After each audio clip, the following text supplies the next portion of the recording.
बिल्कुल ऐसा ही है। देखिए, हम सबसे पहले ये देखेंगे कि एटम्स की इब्तिदा कैसे हुई, यानी बिग बैंग से लेकर एटम्स की तश्कील तक का सफ़र।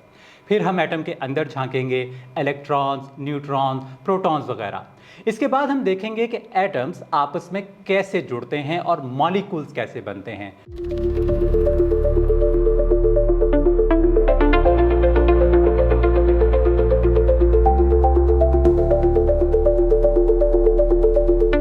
अस्सलाम वालेकुम। मेरिकल इन दी एटम सीरीज़ में खुश आमदीद। मैं हूँ हारिस, आपका मेज़बान, और मेरे साथ मौजूद है महमूद। हम दोनों एक 7 किस्तों पर मुश्तमिल सफ़र पर रवाना हो रहे हैं, जिसमें हम एटम्स की दुनिया को मुख्तलिफ ज़ावियों से दरियाफ्त करेंगे। वालेकुम अस्सलाम हारिस, और हमारे तमाम सुनने वालों पर भी सलामती हो। मैं इस सीरीज़ में बहुत पुरजोश हूँ। अगली चंद एक साथ में हम बात करेंगे atomic structure, molecular behaviour, quantum physics, origin of life, और ये कि ये बेहद गौर व फिक्र मुशाहिदात और तजर्बात के नतीजे में पैदा होने वाले साइंसी तसव्वुरात खुदा की हतमी वही से किस तरह हम आहंग नज़र आते हैं, और सबसे अहम, ये सब क्यों। तो महमूद, मुझे ये ज़रूर पूछना है, मेरिकल इन दी एटम क्यों? क्योंकि एटम तो बहुत छोटे होते हैं, तो फिर मोजज़ों की बात यहाँ से क्यों शुरू करें? लोग अक्सर क्या यानी व्हाट और कैसे यानी हाउ पूछते हैं, लेकिन आपने इशारा दिया क्यों यानी वाई पूछना सबसे अहम है।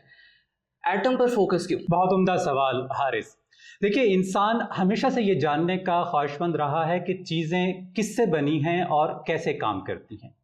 साइंस ने सदियों की तहकीक के बाद हमें इन सवालात के बहुत से जवाबात दिए हैं, लेकिन हम अक्सर क्यों पूछना भूल जाते हैं। दुनिया में इतना ज़बरदस्त ऑर्डर और बैलेंस क्यों है, हत्ता कि सबसे छोटे ज़र्रात में भी ये क्यों का जवाब हमारी आंखें एक बिल्कुल मुख्तलिफ हकीकत पर खोल सकता है। और एटम्स ही दरअसल हर चीज़ की बुनियाद हैं। हर जानदार और बेजान चीज़ एटम्स पर मुश्तमिल है।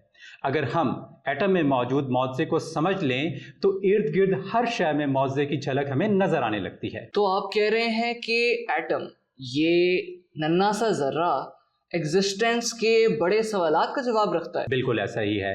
देखिए, आप और मैं खरबों एटम से बने हैं।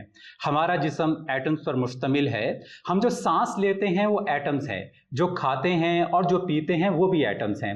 देखिए, जब आप किसी चीज़ को छूते हैं तो दरअसल आपकी जिल्द के एटम इस शय के एटम्स को धकेल रहे होते हैं। हम हर लम्हे एटम्स का इस्तेमाल कर रहे होते हैं, लेकिन हम शायद ही कभी सोचते हैं कि हर एटम एक इंतहाई शानदार निज़ाम के तहत चल रहा है। हर एटम एक छोटे से सोलर सिस्टम के मानिंद है, बल्कि शायद एक मुकम्मल छोटी यूनिवर्स की तरह। छोटी कायनात। और सच ये है कि हम में से अक्सर ने शायद स्कूल के बाद एटम्स के बारे में दोबारा सोचा ही नहीं।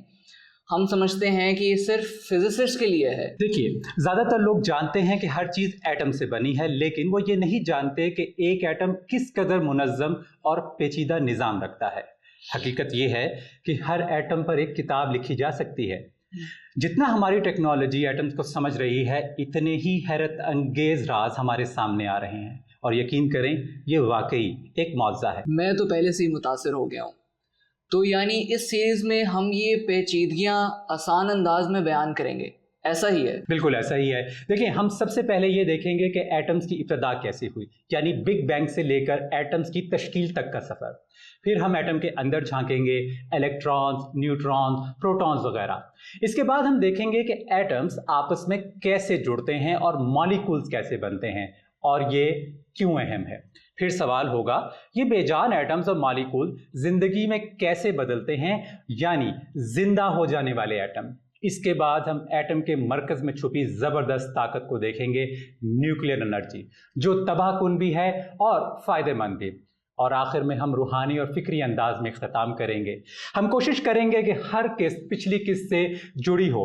हम पिछले नुकात का हवाला भी देते रहेंगे। देखिए, कुरान हमें फितरत पर गौर व फिक्र की दावत देता है। मैं आपके सामने एक आयत रखता हूँ जिसमें अल्लाह रब्बुल इज़्ज़त फरमाते हैं कि बेशक आसमानों और ज़मीन के पैदा करने और रात और दिन के बदलने में अक्ल वालों के लिए यकीनन बहुत सी निशानियाँ हैं।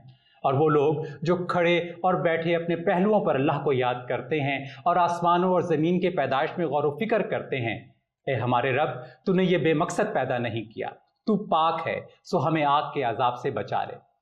मैं उम्मीद करता हूँ कि इस सीरीज़ के इख्तिताम तक हम सब अल्लाह की तख्लीक पर मज़ीद शुक्रगुजार और हैरत ज़दा होंगे, क्योंकि जब आप एक एटम के अंदर मौजूद ज़र्रे को समझ लेते हैं तो सांस लेना, पानी पीना या महज मौजूद होना, ये सब अल्लाह की हिकमत के अजीम आसार लगने लगते हैं। तो फिर मैं तैयार हूँ सवालात पूछने के लिए।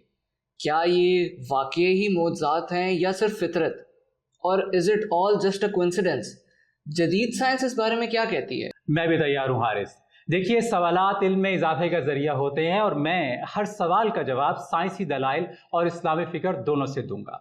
और हाँ, हम जदीद मालूमात को भी इसमें शामिल करेंगे। याद रखिए, ये 2025 है और हालिया सालों में बहुत सी नई दरियाफ्तें हुई हैं जिन्हें हम अपने इस प्रोग्राम में शामिल करेंगे। ये कोई 1990 की साइंस की क्लास नहीं होगी।